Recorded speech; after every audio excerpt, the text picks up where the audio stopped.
one question actually that came to mind now is related to students that completed their bachelor degree. They are on OPT at the moment, and maybe they decide to get a master's degree. Okay, so they decide to go back to school, and in that case, they need to get their visa, their F1 visa back, but they are at the moment in the US. Is there a chance for them to get their visa while they are in the US, or do they have to go back to Italy and go through the whole procedure from their home country? Arvinder, why don't you take that one and use that as an opportunity to explain the difference between visa and status? Sure, absolutely. So to go over two broad concepts, the visa and status are two different concepts. The visa itself is a travel document, so that gives you the ability to come into the US in a particular category or a status, and you would obtain that from a US embassy or consulate abroad after typically you've got an approval either from USCIS, or there are certain visa categories that you can actually apply for directly at the US embassy or consulate.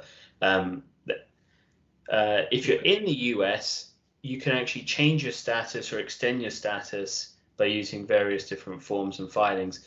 And so if somebody is in the US and they wanted to go into a master's degree and pursue their F1, if they're in F1 status, then they would be absolutely fine. If they needed to change, if they, let's say, had a H1B and they went back to school, they'd file what's called a change of status with USCIS and request that they change from a H1 to an F1, and that can be done in the US. They don't have to leave and come back with an F1 visa stamp.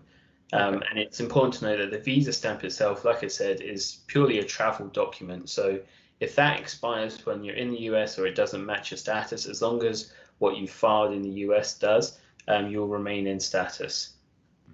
Okay, so basically, if we're talking about a status change, they don't need to, they can stay in the country, they just need to get their status change from a one type, maybe H1B, or from an OPT to a student status, and then they can basically they're allowed to stay in the country and to pursue the degree and go to their masters.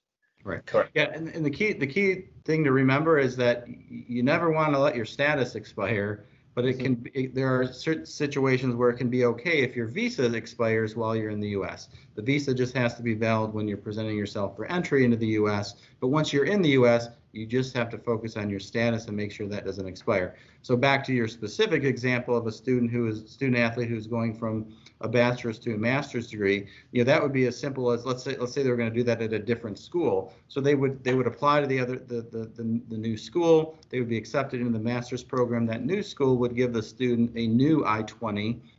Showing that they've been admitted to the master's program, and that new I-20 would effectively extend that individual status. And then one other thing, since we were just talking about OPT, kind of interesting, is that that student, you're eligible for a year of OPT after a bachelor's degree. If you apply for a master's degree, when you complete the master's degree, you'd be eligible for another year of OPT after that.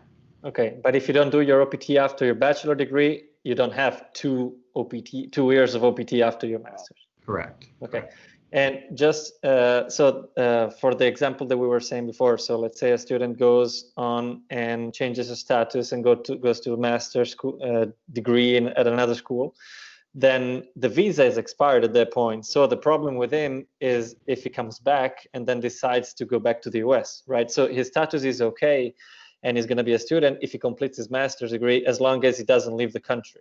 But if he comes back to Italy, let's say for the summer, and then he comes back to the US the year after, and the visa is expired, then that's a problem. Then he has to go through the procedure and get a new visa. Yeah, it's always good practice before anyone who holds a visa in the US is traveling back to their home country, leaving the US for any reason. They should make sure they've verified with either their school in your case or their employer or their legal counsel to ensure they've got the appropriate documents. So in that particular scenario you mentioned, if somebody's visa had expired, their status is still good in the US, they decide to go home for the summer. Prior to coming back to the US, they'd want to make sure they've scheduled time at the US embassy or consulate closest to them to get a new F1 visa with their endorsed I-20, and then when they come back into the US, they would show that new visa and be admitted in F1 status. Okay, perfect. And in that scenario too, I mean, it is an administrative process they would have to go through to get the visa. But in most cases, there's not any risk that they're not going to get the visa. It's just a matter of proving that showing that they have a new I-20 document and still meet all the other requirements for the F1 visa program. And as long as that's the case, they'll be granted the visa. They just have to make sure that they plan on making the time and making that appointment to get that visa done and in their passport before they come back.